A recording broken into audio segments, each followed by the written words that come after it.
भारत ने वर्षों तक अपने जंगलों में सशस्त्र नक्सलवाद से लड़ाई लड़ी है, लेकिन अब इंडिपेंडेंस डे पर प्रधानमंत्री नरेंद्र मोदी ने एक नया बैटलफील्ड सामने रखा, दिमाग। रेड फोर्ट से मोदी ने दिमागी नक्सल्स के खिलाफ चेतावनी दी, यानी ऐसे लोग जिनके बारे में उनका कहना है कि आर्म्ड इंसर्जेंसी कमजोर होने के बाद भी वे नक्सल माइंडसेट रखते हैं। उन्होंने ऐसे लोगों को आइडेंटिफाई और आइसोलेट करने की बात कही।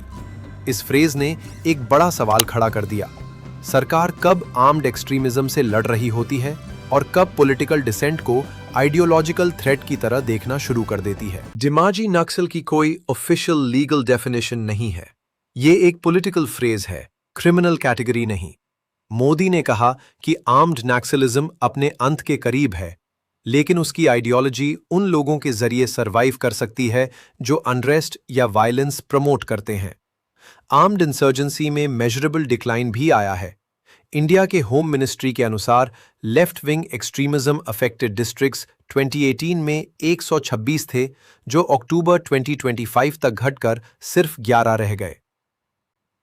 किसी व्यक्ति को दिमागी नक्सल कहना अपने आप ये साबित नहीं करता कि वो बैंड माओइस्ट ऑर्गेनाइजेशन का मेंबर है या उसने कोई क्राइम किया है। क्रिमिनल एलिगेशन के लिए एविडेंस और ड्यू प्रोसेस जरूरी है।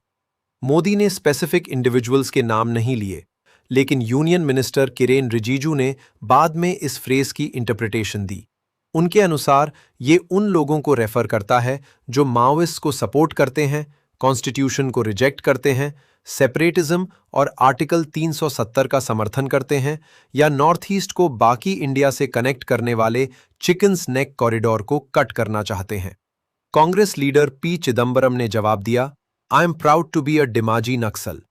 वहीं कॉकरोच जनता पार्टी के चीफ स्पोक्सपर्सन सौरव दास ने कहा कि यंग पीपल को सिर्फ गवर्नमेंट से सवाल करने की वजह से नक्सल लेबल नहीं मिलना चाहिए। और यहीं फर्स्ट रेवलेशन सामने आती है। दिमागी नक्सल सिक्योरिटी लेबल जैसा लगता है, लेकिन लीगली अपने आप में इसका कोई मीनिंग नहीं है। यही एम्बिग्विटी इस फ्रेज को पॉलिटिकल पावर देती है। इंडिया ने पहले भी ऐसे लेबल्स देखे हैं, अर्बन नक्सल, टुकड़े टुकड़े गैंग और एंटी नेशनल। इन टर्म्स का इस्तेमाल एक्टिविस्ट्स, स्टूडेंट्स, जर्नलिस्ट्स और ऑपोजिशन फिगर्स को लेकर पॉलिटिकल और मीडिया बैटल्स में हुआ है। 2023 में मोदी ने कांग्रेस पर अर्बन नक्सल्स के कंट्रोल में होने का एक्यूजेशन लगाया।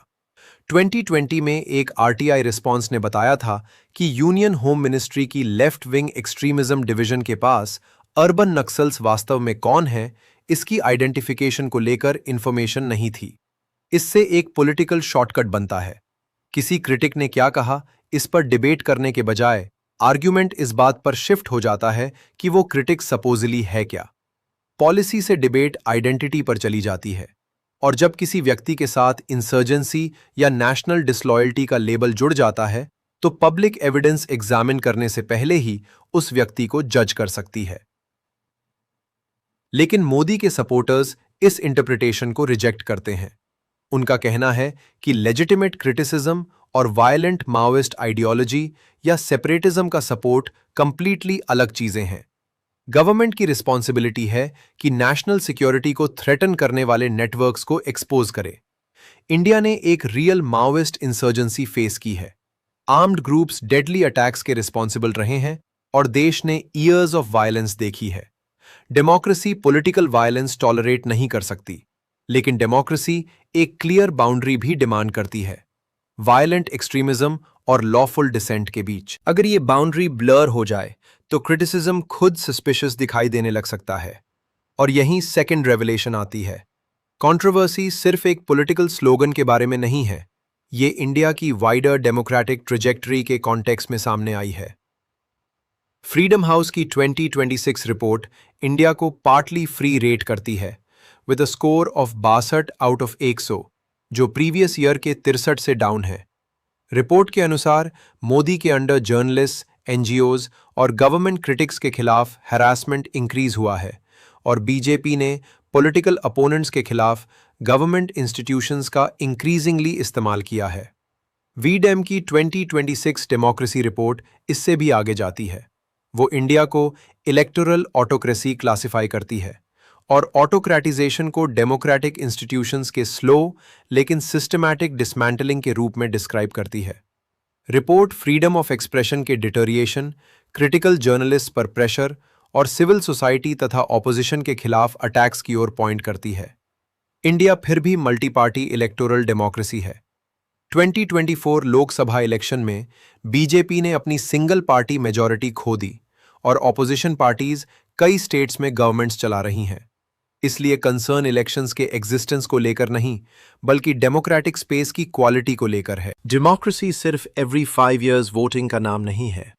सिटीजन्स लीडर्स को क्रिटिसाइज कर सकें, जर्नलिस्ट्स पावर इन्वेस्टिगेट कर सकें, इंस्टीट्यूशंस गवर्नमेंट डिसीजंस को चैलेंज कर सकें और पॉलिटिकल ओपोनेंट्स को नेशन के एनिमीज के रूप में पोर्ट्रे किए बिना कंपीट कर सकें, ये भी डेमोक्रेसी का हिस्सा है। जब प्राइम मिनिस्टर दिमागी नक्सल जैसा लेबल इंट्रोड्यूस करते हैं तो सवाल सिर्फ सिमेंटिक से आगे चला जाता है। क्रिटिक्स पूछते हैं, क्या रिपीटेड लेबल्स लेजिटिमेट डिसेंट के स्पेस को नैरो कर रहे हैं? दिमागी नक्सल कंट्रोवर्सी इसी टेंशन को कैप्चर करती है।